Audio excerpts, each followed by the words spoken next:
2020 में पायलट और गहलोत के बीच का विवाद सामने आया था। हालात कुछ ऐसे थे कि गहलोत को अपने विधायकों को 34 दिनों तक होटल में रखना पड़ा था।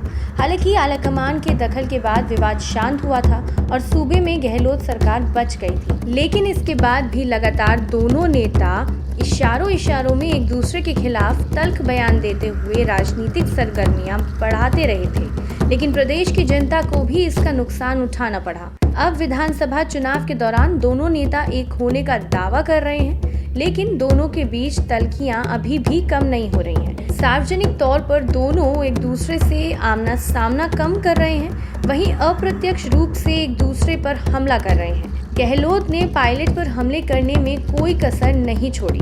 उन्हें सार्वजनिक मंच हो या मीडिया के सामने निकम्मा तक कह डाला। हालांकि इसका पायलट ने जवाबी हमला नहीं किया।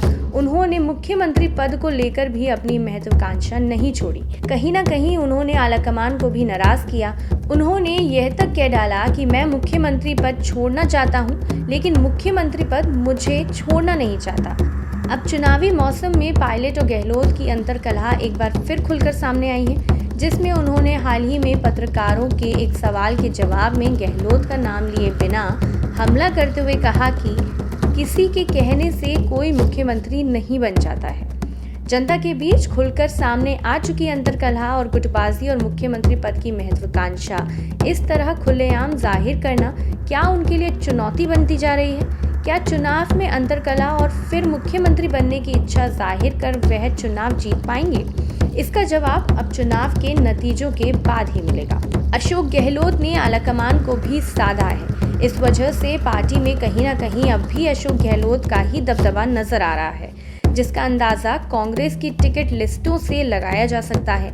हालांकि पहली लिस्ट में पायलट के समर्थित विधायकों को बम्पर टिकट मिले, लेकिन ज्यादातर अशोक गहलोत के भरोसेमंद नेताओं को टिकट मिले हैं। हालांकि पायलट खेमे में प्रत्याशी भी टिकट लिस्ट में शामिल है, लेकिन यह गहलोत के मुकाबले बहुत कम है।